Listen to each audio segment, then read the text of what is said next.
Assalamualaikum warahmatullahi wabarakatuh. Perkenalkan, nama saya Fakih Akvan Burayuda, Stambuk F551 19152. Oke, kali ini saya akan membahas tentang materi 1 sampai 3, yaitu tentang konsep pemrograman C# dan .NET Framework dan cara penulisan sintaksnya. Untuk mengetahui lebih lanjut, langsung aja kita cek. Konsep pemrograman C# dan .NET Framework. Menurut Handoyono tahun 2011 bulan 9, C# adalah sebuah bahasa pemrograman berbasis objek yang didukung oleh Microsoft .NET Framework. Microsoft .NET Framework adalah perantara agar aplikasi dengan bahasa pemrograman yang didukung dapat berkomunikasi dengan sistem operasi yang digunakan oleh komputer kebanyakan orang. Selain itu, .NET Framework juga memungkinkan C# untuk berkomunikasi dengan bahasa pemrograman lainnya yang juga didukung oleh .NET Framework seperti VB.NET, F# atau C++. Bahasa C# hanya dapat digunakan pada sistem operasi Windows. Namun, sesungguhnya aplikasi C# dapat digunakan dalam berbagai macam sistem operasi, baik Windows, maksudnya dengan menggunakan .NET Framework, Mac, iOS, macOS, Linux, serta sistem operasi berbasis Unix lainnya. Maksudnya dengan menggunakan Mono Framework. Bahasa pemrograman C# juga banyak digunakan untuk membangun berbagai macam aplikasi seperti aplikasi web, aplikasi desktop, aplikasi Zune, aplikasi permainan, maksudnya desktop dan Xbox, dan jenis aplikasi lainnya. Menurut ahli enterprise tahun 2014 bulan 4, C# merupakan bahasa pemrograman berbasis objek. Bahasa pemrograman berbasis objek atau biasa disingkat dengan PBO merupakan suatu gaya pemrograman atau paradigma pemrograman. Ada juga paradigma pemrograman lainnya seperti C, Fortran, Pascal. Bisa menggunakan semua paradigma pemrograman, tetapi paradigma tersebut lebih fokus pada aksi, sedangkan bahasa pemrograman berbasis objek atau PBO fokus pada data. Nah, menurut Wahana Komputer tahun 2008 tanggal 16 mengatakan bahwa Visual C# atau Microsoft Visual Studio C# adalah sebuah alat bagi para pengembang software yang syarat dan fungsi-fungsi yang memanjakan para pengembang software untuk menyelesaikan proyek besar maupun proyek kecil untuk teknologi .NET. Nah, seperti inilah. Nah, kita lanjut ke materi selanjutnya. Kita masuk ke materi tentang sintaks dasar C#. Nah, dalam C# itu ada beberapa perintah. Ada 4 insya Allah. Nah, di antaranya ada satu perintah keluaran, yang mana ketika kita ingin menulis, kita harus menulis dengan kode program console.write. Maksudnya dengan apa? Dengan pernyataan string, dalam bentuk pernyataan string dan argumen. Yang kedua, cara menampilkan variabel. Nah, untuk melakukan hal itu, kita tulis console.write dalam kurung terus tanda kutip 2, nilai A sama dengan kurung row 0 dan nilai B sama dengan 1. Terus di koma. Terus A, B. Apa sih AB? AB adalah variabel yang dimasukkan ke dalam 0 dan 1. Jadi nilai A sama dengan 0 dan nilai B sama dengan 1. Untuk menambahkan variabel pada untuk menambahkan angka pada variabel gitu. Nah, untuk membaca inputan. Ketika kita ingin membaca inputan, kita tinggal memasukkan program yaitu console.readline dan atau console.readkey. Nah, untuk perintah yang terakhir itu ada perintah konversi, yaitu dengan kode program tipe data.tryparse, maksudnya variabel yang akan dikonversi out variabel keluaran. Nah, sekarang kita ke materi terakhir yaitu tentang komen. Apa sih komen? Komen adalah teks yang tidak akan dieksekusi. Biasanya digunakan untuk menuliskan keterangan dan menonaktifkan sebuah kode. Komentar ini tidak akan dijalankan atau dieksekusi oleh program.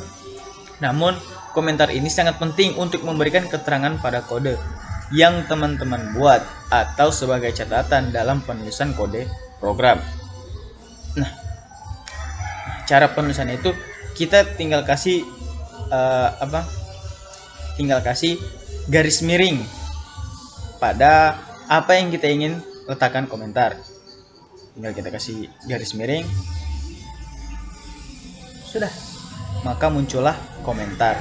Kita bisa kasih keterangan situ, misalnya kode ini tidak digunakan. Kita tinggal kasih komentar, atau mungkin kita ingin kasih tanggal biar kita tahu, oh kode ini kita buat pada tanggal segini, pada bulan sekian, tanggal sekian, tahun sekian. Bisa jadi buat memori buat kita. Oh, dulu saya memprogram tentang ini. Nah, seperti itu. Cukup sekian penjelasan dari saya, penjelasan materi 1, 2, 3 dari saya. Apabila ada kurang, salah, atau lebihnya, saya mohon maaf yang sebesar-besarnya.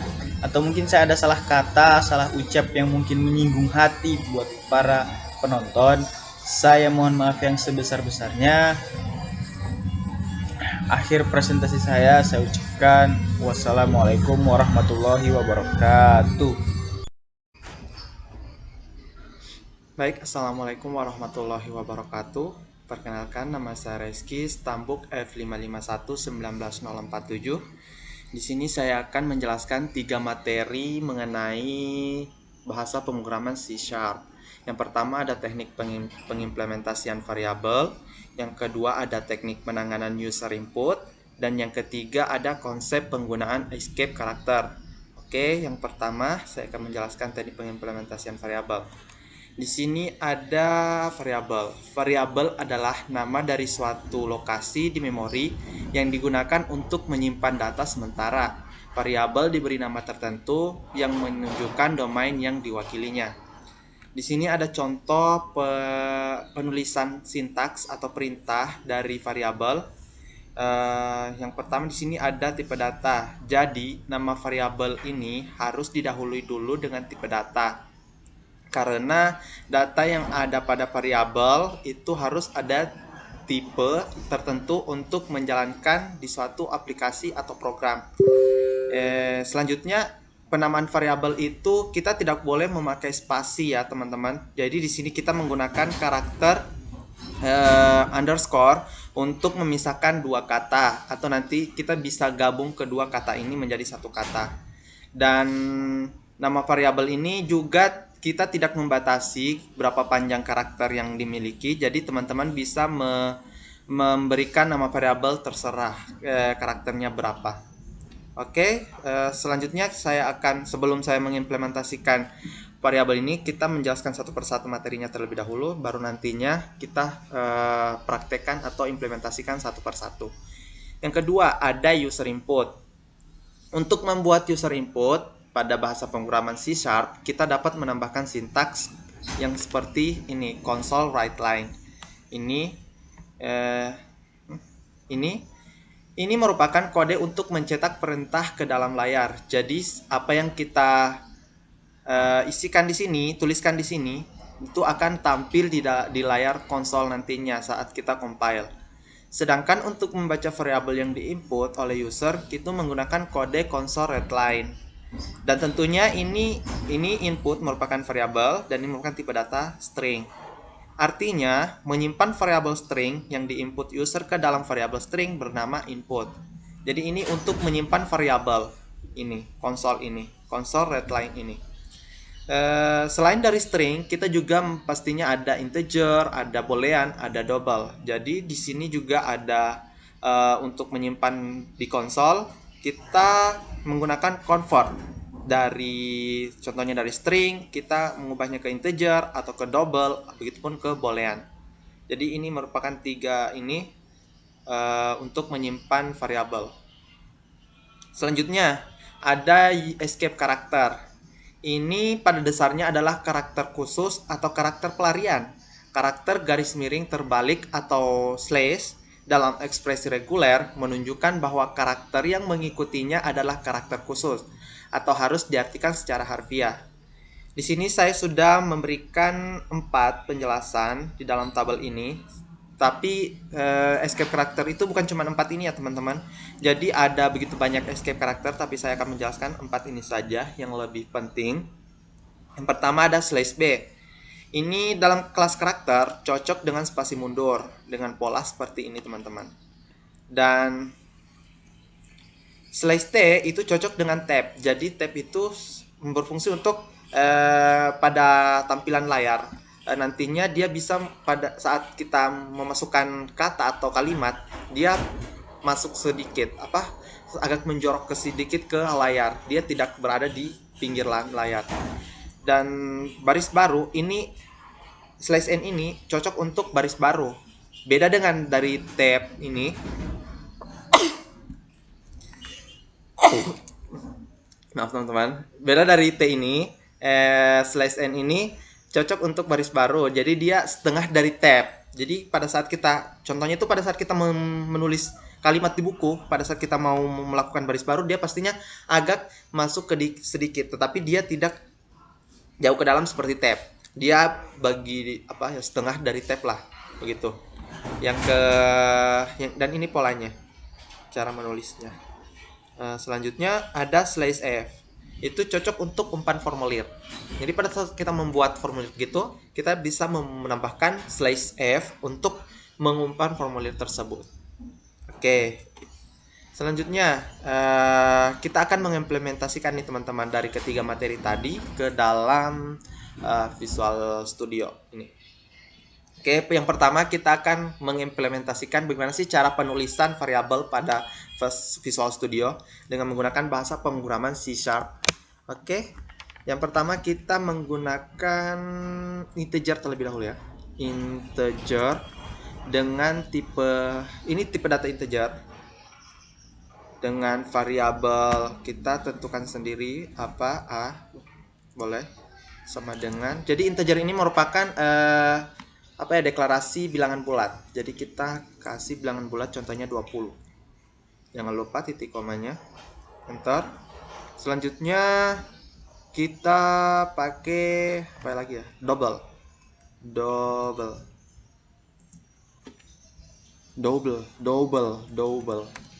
Bahas ini tipe data dengan variabel, nama variabelnya double IPK. Contohnya IPK-nya kita 3,75.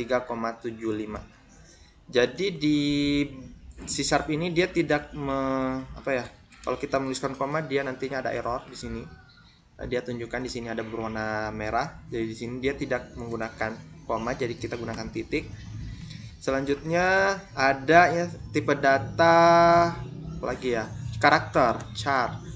Dengan variabelnya itu kita kasih contohnya B sama dengan C. Jadi karakter ini dia menyimpan karakter teman-teman, tapi cuma satu karakter yang bisa dia simpan. Beda dengan string ini. String dia bisa menyimpan beberapa karakter, lebih dari satu. String contohnya nama saya Reski, nama saya sendiri yang saya masukkan.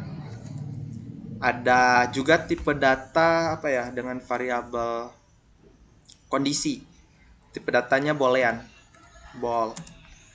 Kondisi. Jadi di kondisi ini cuma 2 nilai, dia cuma mempunyai 2 value, true or false. Kita contohnya lulus itu true. Nah, kasih. Oke. Lalu kita jalankan console write line.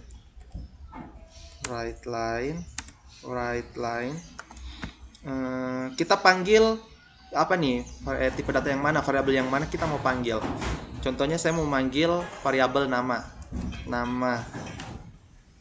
Jangan lupa baru console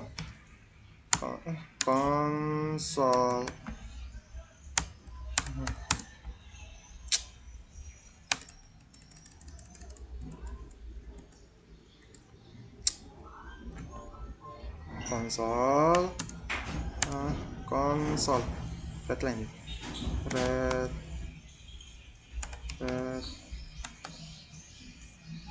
line.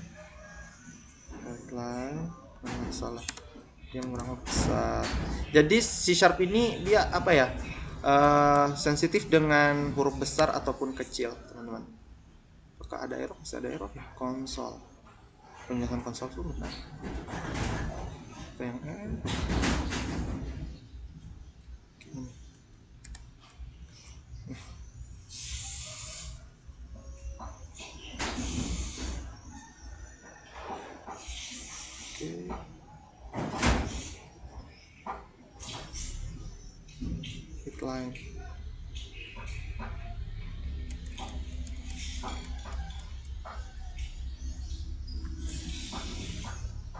Console line ya. Coba kita lihat console red line. Console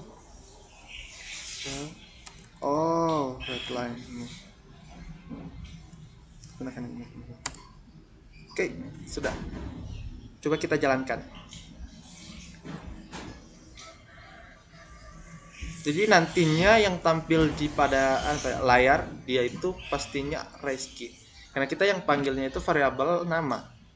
Jadi nanti yang tampil Reski. Nanti kita bisa panggil satu-satu. Kita mau panggil variabel A, variabel IPK, variabel B, variabel nama ataupun variabel kondisi.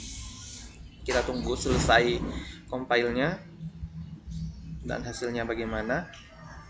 Dan tentunya teman-teman, variabel ini sewaktu-waktu dapat berubah sesuai dengan perintah yang kita masukkan pada program tersebut yang kita buat nantinya. Agak lama ya teman-teman.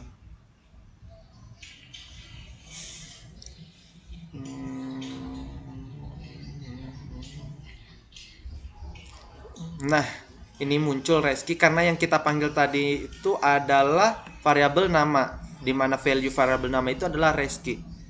Jadi berhasil. Coba kita rubah di sini. Kita rubah. Yang kita panggil adalah IPK. Apakah terbukti? Akan kita panggil nantinya IPK. Bukan. IPK. Nah, yang kita panggil adalah IPK. Bagaimana nih kalau yang IPK kita panggil? Apakah dia akan muncul 3,75? Ya, berhasil. Nah, teman-teman, berhasil kita bisa memanggil IPK. Oke, selanjutnya kita akan setelah ini kita mulai mengimplementasikan juga cara penanganan user input. Yang pertama, saya akan membuat variabel nama lagi dengan tipe data string nama. Di sini kita deklarasikan dulu string. Nah, boleh dengan console.writeLine kita kasih masukkan nama Anda. Coba. Enggak ya? Error enggak? Nah, ke error. Lalu nama seperti tadi. Di sini kita kasih console.readLine.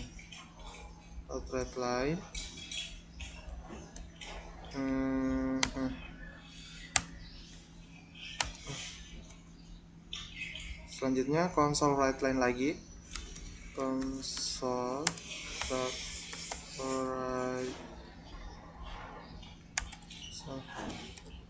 WriteLine ada, kita masukkan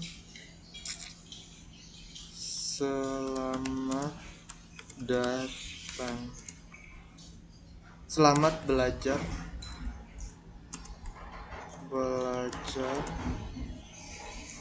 C#.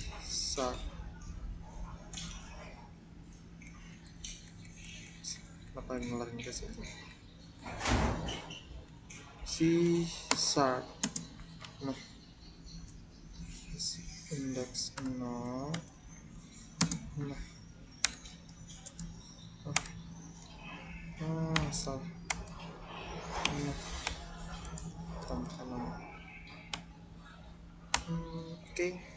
Konsol, tambahkan lagi konsol dot.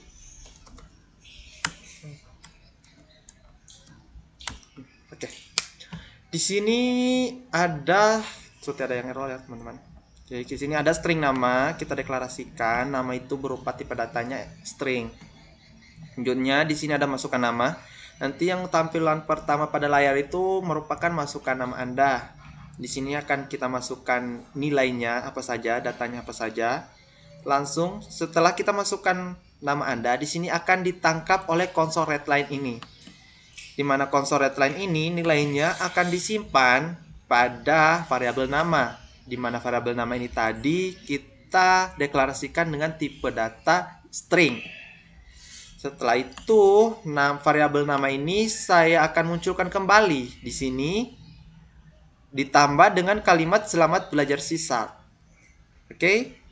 Setelah itu nantinya kita akan konsol tampilannya selamat belajar C# dengan nama yang kita masukkan di sini itu akan tampil di sini. Oke, kita coba bagaimana outputnya. Compile teman-teman. Nah, ini dia akan masukkan nama Anda. Saya masukkan nama saya sendiri, Reski. Selanjutnya saya enter. Nah, ini maksudnya, teman-teman. Tadinya ini kan tampilan yang pertama akan muncul di layar itu masukkan nama Anda. Lalu setelah kita memasukkan nama, contohnya sini ada Reski, nantinya dia akan menangkap di sini, dan nama yang di sini akan disimpan di variabel nama juga dengan tipe data string. Nih, disimpan. Selanjutnya di situ kita akan masukkan lagi nama ini, nama ini dia akan ditambahkan dengan kalimat ini. Jadilah kalimat selamat belajar C# Reski. Selamat belajar C# Reski. Nah, oke. Semoga dapat dipahami. Selanjutnya kita akan masuk ke materi yang ketiga, karakter escape atau escape karakter. Nah, karakter escape ini kita cuma tambahkan di sini. Ada di masukkan nama ini, kita mau kalimat ini mau masuk ke dalam, bukan di pinggiran layar tadi. Seperti yang tadi itu kita tampilkan. Jadi kita masukkan di sini, tinggal tambahkan slash apa ya tadi kalau tab, slash t kan. Di sini juga kita mau masukkan slash t. Nah, kita coba bagaimana tampilan sebelumnya saat kita menjalankan user input dan escape karakter ini. Nah, teman-teman, dia di sini agak masuk atau menjorok ke dalam. Jadi dia tidak di sini lagi posisinya. Tadinya kan di sini yang pertama. Dia akan masuk ke sini. Coba kita masukkan lagi. Nah, dia juga ini selamat belajar C# Reski-nya juga masuk ke dalam. Dia nge-tap 1 kali. Coba kita kasih 2 kali T-nya. Salah.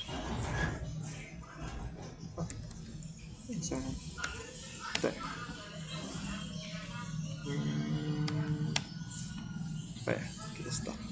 Itu juga dengan slash n, slash f, slash b, dan slash yang lain. Nah, dia nge-tap 2 kali. Tadinya di sini, dia berada di sini. Dia bisa berada di sini, dia bisa berada di sini, sesuai atau tergantung yang kita berikan slash-nya berapa kali atau escape karakter T-nya berapa kali. Oke. Semoga bermanfaat teman-teman. Itulah yang mungkin dapat saya sampaikan. Semoga dapat bermanfaat. Nantinya akan dilanjutkan oleh teman saya lagi dengan membahas materi-materi yang lebih rinci. Ya oke. Saya akan menjelaskan tentang penerapan string. Di sini ada 3 cara penerapan string atau penyisipan string. Cara yang pertama itu kita bisa memasukkan nama variabel ke dalam konsol readline menggunakan tanda tambah. Nah, seperti ini. Tapi kekurangannya setiap variabelnya dia harus dimasuk menggunakan tanda tambah ini. Dan di cara yang kedua itu di kurung awalnya itu isinya, dalam kurung awalnya itu kita taruh isi 0 dan kita tuliskan nama variabel di ujung uret lain sebelum tanda koma. Dan ada cara ketiga, yaitu kita menuliskan tanda ini yaitu dolar sebelum tanda kutip 2. Kemudian di sini kita masukkan nama variabel menggunakan kurung kurawal. Dan hasilnya kita jalankan ya seperti ini. Ya.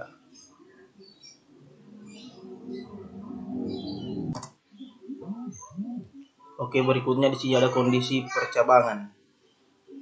Untuk percabangan, di sini saya akan menjelaskan tentang if else. Di if else ini adalah kondisi pertamanya, if. Dan ini kondisi kedua. Dan ini apabila kondisi pertama yang terpenuhi, maka dia akan membaca statement pertama ini, konsol uret lain A. Dan apabila kondisi kedua yang terpenuhi, maka dia akan membaca ini. Di kondisi kedua ini adalah, cara menulisnya adalah else if. Kondisi kedua adalah apabila akhir lebih dari sama dengan 80 dan akhir kurang dari sama dengan 90, maka dia akan membaca statement ini, yaitu B. Dan setiap statement dia diakhiri dengan tanda titik 2. Dan if ini dia ditandai dengan ini kurung kurawal. Maka di kondisi pertama ini dia akan terpenuhi dan dia akan membaca statement yang berada dalam kurung kurawal if ini saja. Dia tidak akan membaca ini. Apabila kita tulis di luar seperti ini, dia tidak akan baca. Dia akan membaca setiap dalam kurung kurawal. Dan ada else.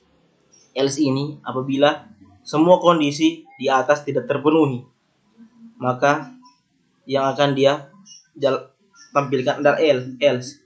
Sama juga, dia akan membaca statement yang ada dalam kurung kurawal dari else. Seperti ini. Nah, kita coba jalankan. Ini kita masukkan nilai 80. Dia akan muncul B. Nah, karena nilainya adalah lebih dari sama dengan 80 dan di bawah kurang dari sama dengan 90, maka dia membaca B. Dia akan mengeksekusi ini program di kondisi, dia akan mengeksekusi kondisi kedua if, dan dia akan memunculkan statement yang ada dalam kondisi kedua if.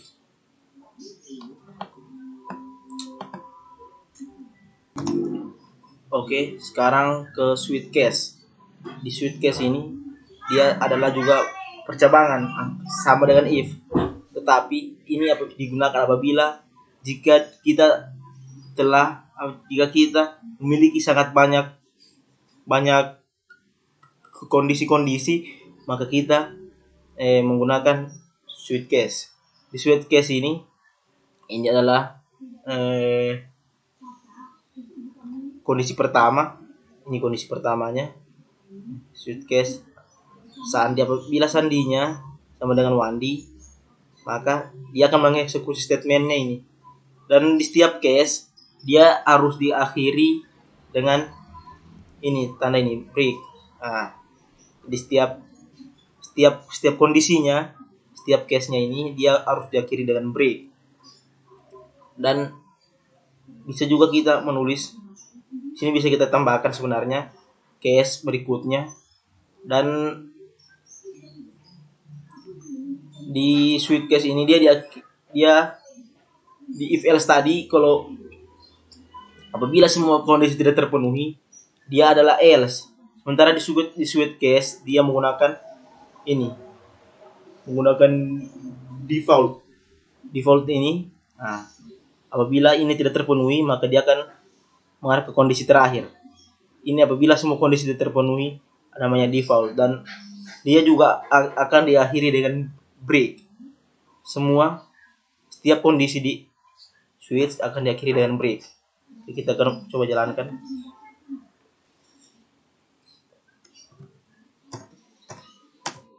Nah, ini dia menjalankan ini yang pertama. Nah,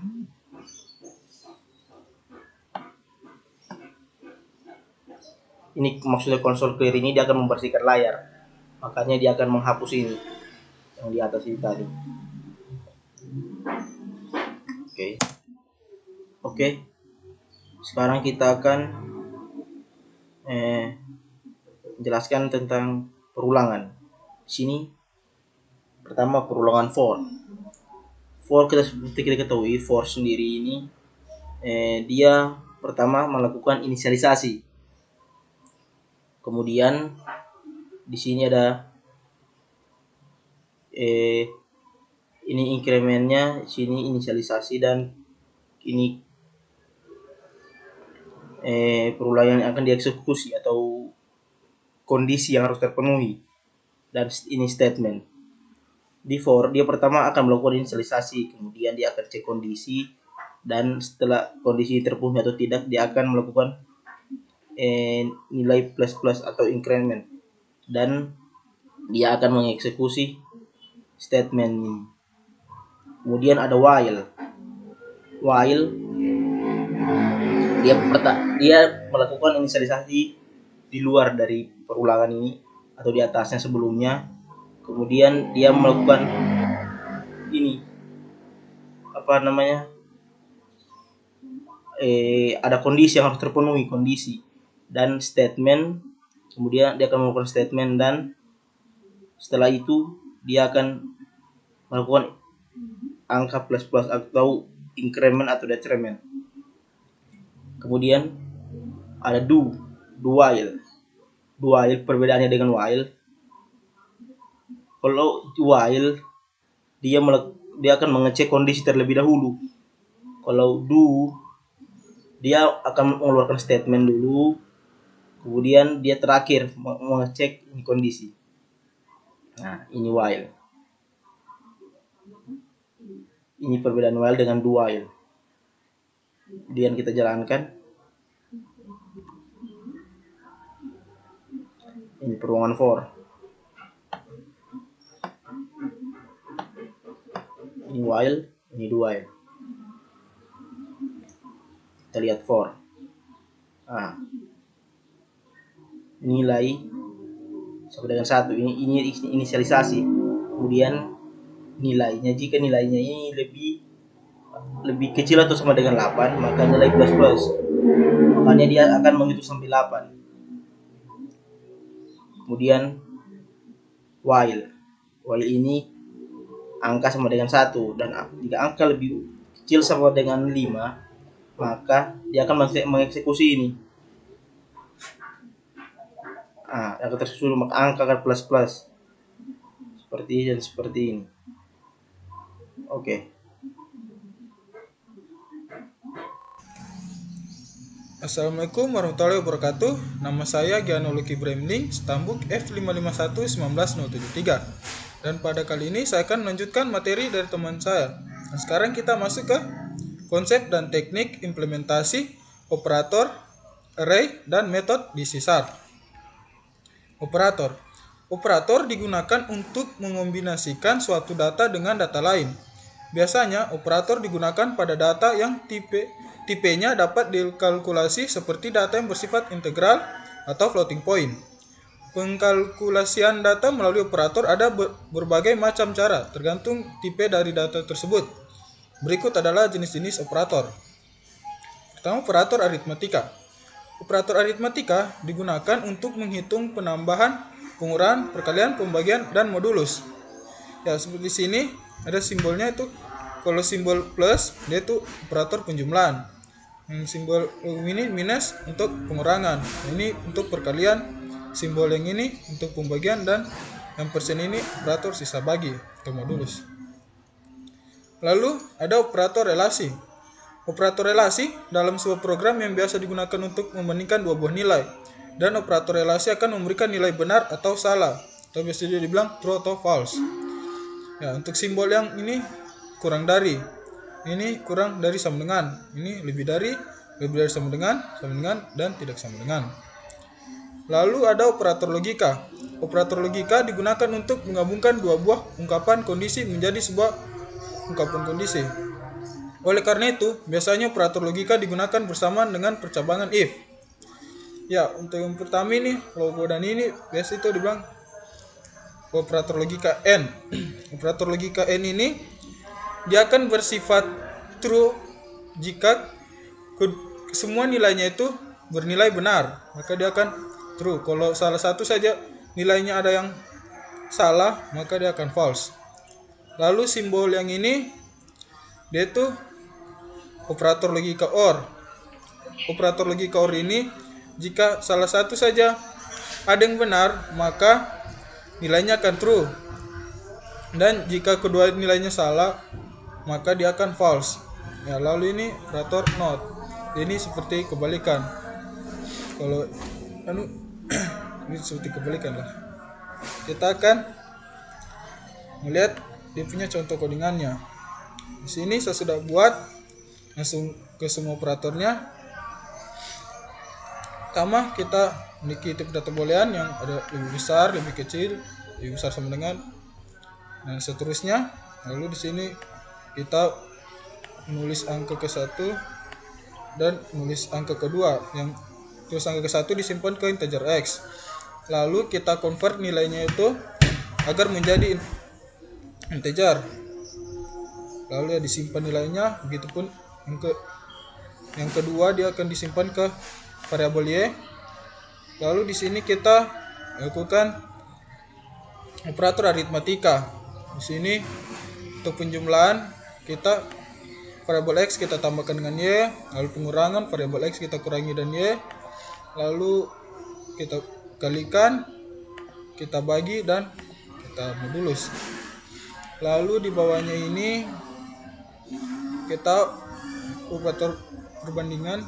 Di sini kita kasih lebih besar sama dengan variabel lebih besar itu sama dengan x lebih besar dari y. Kita nanti cek x ini yang kita masukkan tadi di situ apakah dia lebih besar daripada y. Lalu ini lagi selanjutnya apakah x lebih kecil dari y.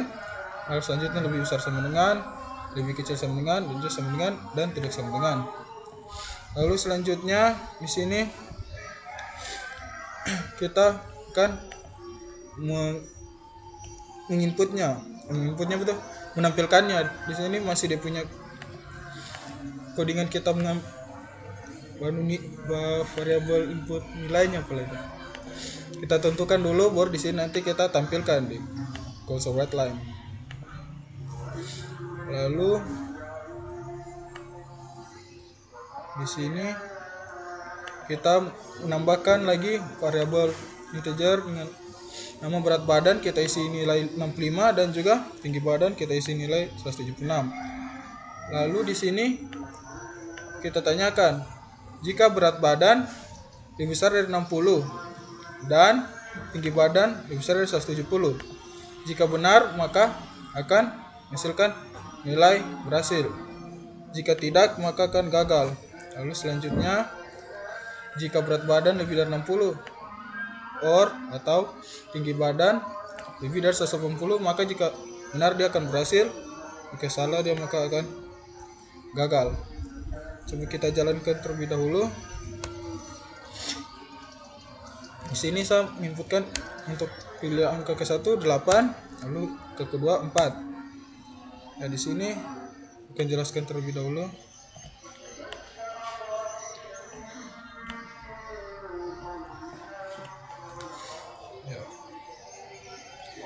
Untuk di sini hasil penjumlahan x tambah y, di sini akan hasilnya 12 karena 8 kita tambahkan 4 maka di 12. Lalu di sini pengurangan 8 kita kurangi 4 jadi 4. Lalu perkalian di sini 8 kali 4 jadi 32, dan juga pembagian 8 bagi 4 sisa 2, dan modulus sisa bagi. Jadi 8 bagi 4 itu tidak sisa baginya, jadi 0. Lalu selanjutnya di sini apakah X lebih besar dari Y? X lebih besar daripada Y, X-nya 8, Y-nya 4. Maka betul, karena X itu dia lebih besar daripada Y. Lalu selanjutnya apakah X lebih kecil daripada Y? Sini X-nya itu 8, Y-nya 4, maka false karena 8 itu lebih besar daripada 4. Lalu begini lagi sama seperti yang tadi. Ini apakah lagi X sama dengan Y? Ya tidak, karena false di sini karena 8 tidak sama dengan 4. Lalu apakah X tidak sama dengan Y? Di sini true karena memang 8 dan 4 itu tidak sama. Lalu selanjutnya di sini untuk di sini berhasil karena dia di sini kita tanya jika berat badan lebih dari 60 dan tinggi badan lebih dari 70. Di sini berat badan 65, dia betul berat badannya itu lebih dari 60. Dan juga tinggi badan lebih dari 170, benar. Di sini tinggi badannya 176, maka dia keluar berhasil. Lalu yang di bawah ini juga kenapa dia di sini berhasil padahal di sini tinggi badan itu 180, harus lebih dari 180, sedangkan di sini tinggi badan cuma 176. Dikarenakan itu jika OR dia salah satu saja dia bernilai benar, maka dia akan true. Jadi dia akan ambil berhasil ini karena di sini berat badannya itu benar, dia lebih dari 60. Lalu kita masuk ke materi selanjutnya. Sini array. Array adalah struktur data yang dapat menyimpan data dengan tipe yang sama dan diakses dengan menggunakan suatu indeks yang menunjukkan suatu elemen di dalam array tersebut. Dengan begitu, array masih termasuk ke dalam bentuk polymorphism. Array satu dimensi. Sebuah array dikatakan berdimensi 1 jika suatu nilai yang tersimpan dalam array tersebut ditentukan oleh satu kondisi baris atau kolom. Kedua, setiap elemen array dapat diakses melalui indeks. Ketiga, indeks array secara default dimulai dari 0. Array multidimensi. Sama dengan array dimensi 1 atau satu dimensi, yang membuat array multidimensi berbeda adalah array multidimensi dapat menyimpan lebih dari satu indeks, baris dan kolom. Nah, kalau di sini sudah membuat file array yang satu dimensi.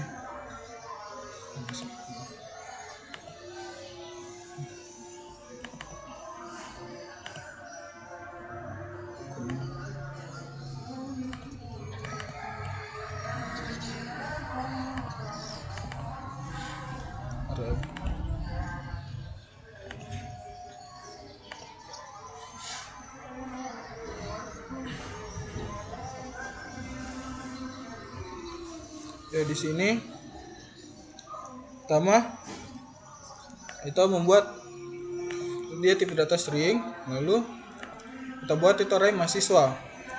Dan kita beri nilai 5. Jadi di sini 5-nya itu kita ada Giano, Reski, Fakir, Yandi, juga Wandi. Lalu di sini variabel string mahasiswa 1, kita buat lagi variabel baru dengan nama mahasiswa 1, kita tipe data string sama dengan mahasiswa dengan nilai yang kedua. Nilai kedua itu Fakir dikarenakan array itu dimulai dari indeks 0. Jadi ini Giano ini indeks 0, Reski 1, Fakir 2, maka mahasiswa 1 itu sama dengan Fakir. Ya, di sini kita akan menampilkannya. Karena kalau white line mahasiswa 1, jadi kita panggilin mahasiswa 1, maka dia akan keluar Fakir. Nah, ini, maka dia akan keluar nilai Fakir. Lalu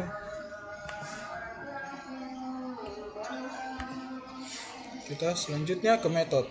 Metode adalah kumpulan dari beberapa statement yang digabungkan menjadi satu, seperti halnya sebuah grup yang melakukan tugas tertentu. Kelebihan menggunakan metode diantaranya adalah kode yang dapat digunakan secara terus-menerus, mudah untuk menguji, modifikasi metode tidak mengaruhi program pemanggil, dan juga metode dapat menerima lebih dari satu masukan yang berbeda. Untuk metode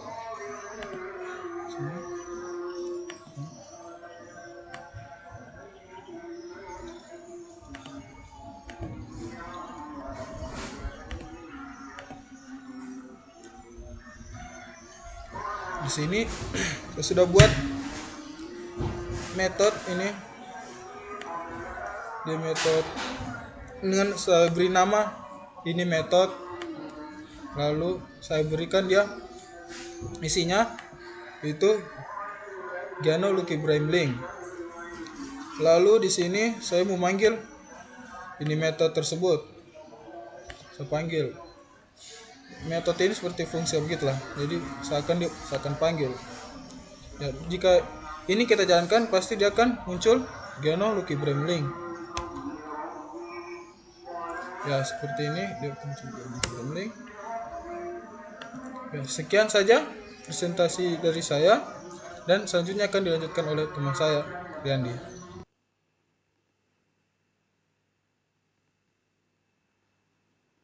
Baik, selanjutnya saya Riandi Dwi Tama Johari Stambuk F551-19049 akan menjelaskan konsep dan teknik implementasi struktur di C#. Kemudian saya akan menjelaskan apa itu structure, konsep dasar structure. Kemudian saya akan menjelaskan cara membuat dan menggunakan struct pada C#. Sekaligus saya akan mengimplementasikannya pada IDE Visual Studio 2019. Saja, structure atau yang biasa disebut struct adalah kumpulan dari beberapa variabel dengan beragam tipe data yang dibungkus dalam satu variabel. Di dalam C#, structure merupakan tipe data bertipe value atau tipe data nilai. Tipe data nilai ini menyimpan data langsung di dalam alokasi memorinya, sehingga structure lebih cepat daripada kelas dalam segi performa. Kemudian konsep dasar structure. Dalam konsep pemrograman berorientasi objek di C#, ada sebuah istilah tipe data struct, di mana tipe data ini mirip dengan tipe data array. Tetapi struct mampu menyimpan multiple data dan multiple tipe data dalam satu variabel, sedangkan array hanya mampu menampung multiple data yang seragam dalam satu variabel. Kemudian, struct dapat digunakan untuk menyimpan data yang bernilai kecil, yang tidak memerlukan pewarisan, dan struct juga dapat berisi konstruktor berparameter, konstruktor statis, konstanta, field, method, property, pengindeks, operator, ataupun event. Dan struct tidak dapat mewarisi struktur atau kelas lain. Lalu, untuk membuat sebuah struct, kita harus menggunakan kata kunci struct. Untuk membuat sebuah structure, kita harus menggunakan kata kunci struct. Kemudian diikuti dengan nama struct dan isinya. Nah, seperti itu. Agar struct yang telah dideklarasikan sebelumnya dapat digunakan, maka kita harus membuat variabel untuk struct tersebut. Jadi, untuk lebih jelasnya, langsung saja saya akan mempraktekkannya di Visual Studio 2019 untuk cara membuat dan menggunakan structure ini. Di sini saya sudah membuat sebuah file baru bernama belajar struct. Nah, di sini kita bisa filenya masih kosong. Untuk cara membuat struct ini seperti tadi, kita harus menggunakan kata kunci struct. Kemudian diikuti dengan nama struct-nya. Misalnya di sini saya akan membuat struct mahasiswa. Struct mahasiswa, buka kurung. Di dalam struct mahasiswa ini bisa menyimpan banyak hal, ya. Misalnya bisa menyimpan sebuah properti, metode, constructor, field, dan lain-lain. Nah, di sini misalnya dalam struct mahasiswa, misalnya dalam mahasiswa itu memiliki nama depan, nama belakang, dan semester. Misalnya datanya itu semester berapa. Nah, di sini kita bisa buatkan dia properti dengan mengetikkan prop. Ini adalah kode snippet untuk secara otomatis dibuatkan properti. Kemudian klik tab 2 kali. Nah, di sini untuk tipe datanya, untuk nama depan string, buat di sini nama depan. Kemudian kita lakukan hal yang sama sebanyak 3 kali. Ini string, tipe datanya string, dan membernya adalah nama belakang. Dan yang ketiga adalah untuk semester, yaitu tipe data integer. Namanya adalah semester. Di sini kita sudah membuat sebuah struct. Nah, dengan isinya struct adalah property yang memiliki 3 member, yaitu nama depan, nama belakang, dan semester. Kemudian bagaimana cara untuk membuat menggunakan sebuah struct itu? Nah, caranya adalah di sini kita harus di program utama kita, di metode utama, main method, kita harus membuat sebuah variabel baru atau objek baru dari struct yang kita sudah punya. Nah, caranya adalah mengetikkan nama structnya mahasiswa, kemudian diikuti dengan nama variabel yang akan kita buat. Misalnya di sini saya akan buat mahasiswa 1, MHS1. Nah, sama dengan ini mahasiswa. Setelah itu kita harus memberikan nilai kepada objek yang sudah kita buat ini. Nah, nilai ini adalah ini setiap member yang sudah kita inisiasikan di atas. Nah, jadi mahasiswa 1 titik nama depan. Nama depan sama dengan misalnya string ini adalah Riyandi. Kemudian mahasiswa 1 titik nama belakang sama dengan Hari.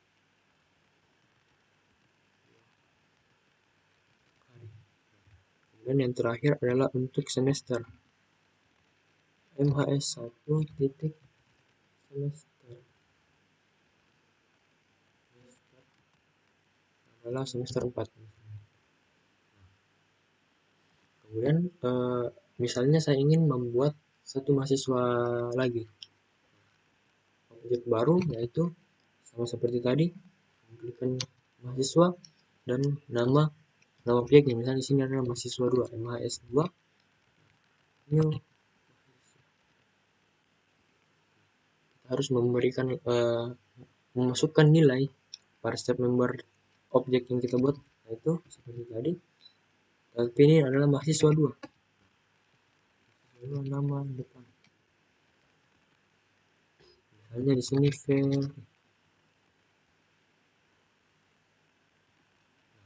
mahasiswa 2 titik nama belakang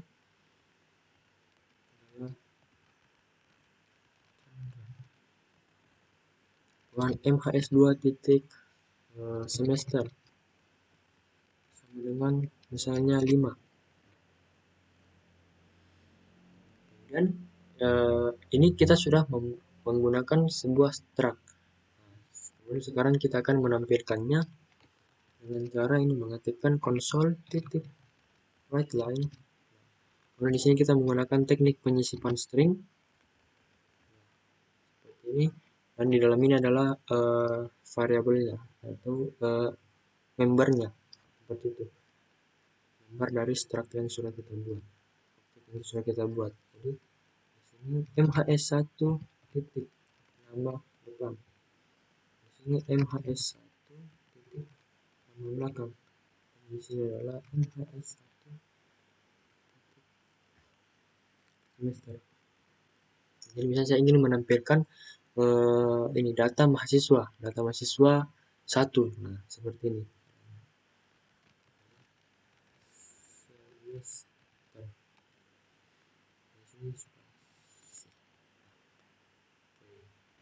Untuk menampilkan mahasiswa 2, caranya adalah kita mengulangi ya. Pada di atas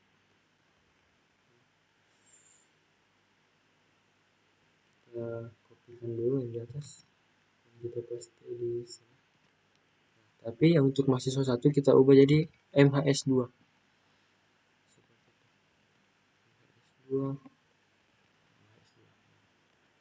Kemudian coba kita jalankan dengan klik Ctrl F5.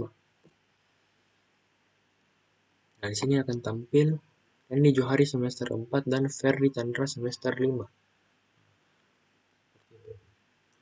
Kemudian bagaimana apabila kita ingin membuat objek mahasiswa yang lebih banyak lagi, misalnya ada 100. Itu tentunya akan setengah mati, akan susah bagi kita untuk mengulangi kode-kode yang seperti ini. Karena kita harus menginisiasikan nilai dari member yang sudah kita buat kepada masing-masing objek yang sudah kita buat seperti itu.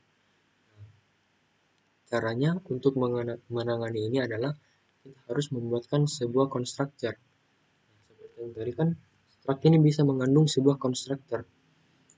Constructor berparameter. Caranya untuk membuat sebuah constructor adalah mengetikkan ctor ini untuk membuat constructor, kemudian klik tab 2 kali, otomatis dibuatkan. Kemudian untuk parameternya kita isikan sesuai dengan member yang ada. Jadi string depan, string nama dan integer semester.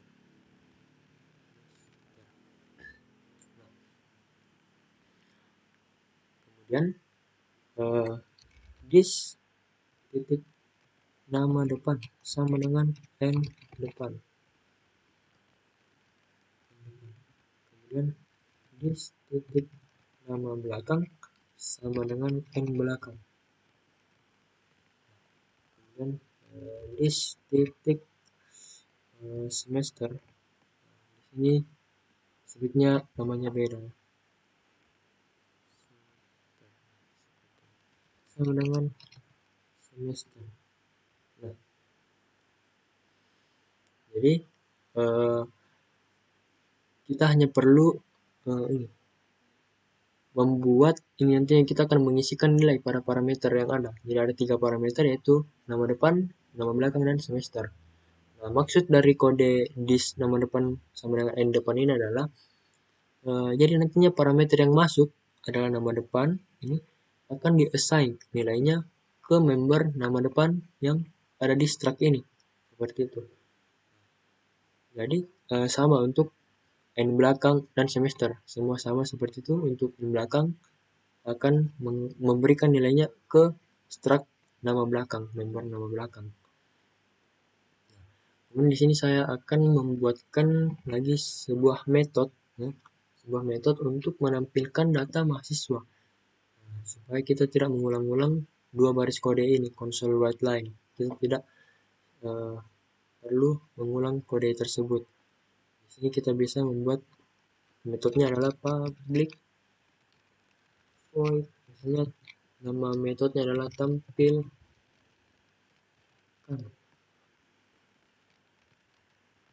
data mahasiswa MHS. Kemudian di dalam metode ini berisi console write line. Kita melakukan teknik penyisipan string seperti tadi. Nah, di sini adalah nama depan.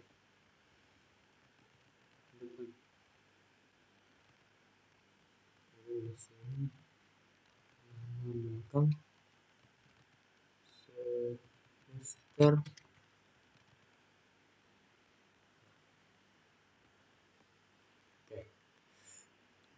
Jadi sekarang saya akan membuat misalnya objek baru, variabel baru, yaitu mahasiswa 3, MHS 3, new mahasiswa. Tapi di sini parameternya kita isi. Nah, di sini tadi konstruktornya ini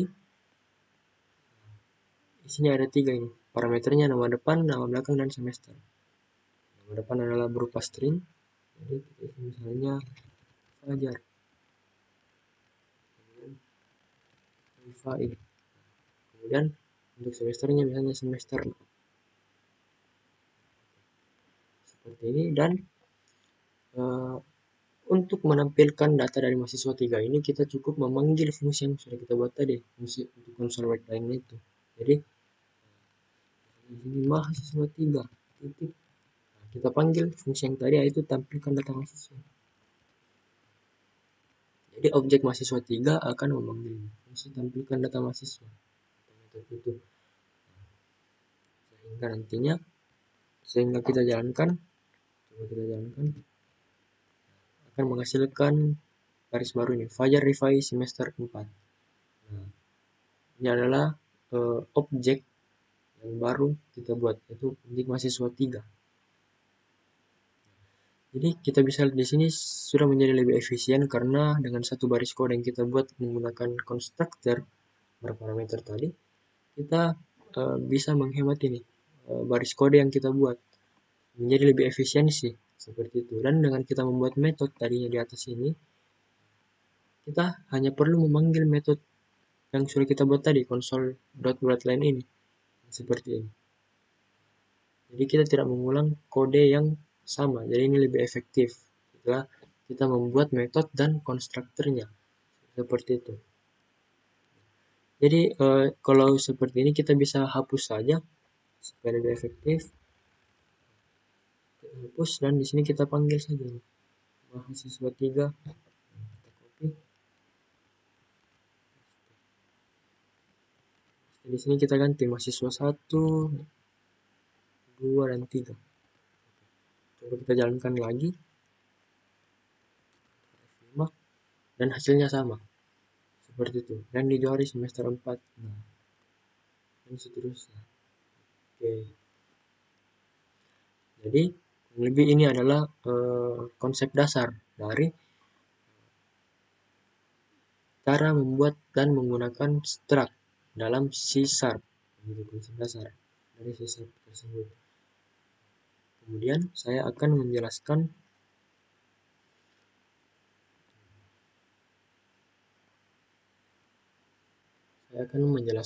konsep variabel bertipe value dan bertipe reference. Jadi dalam bahasa pemrograman C# dikenal dua macam tipe penyimpanan suatu data, yaitu value data type dan reference data type, tipe data referensi dan tipe data nilai.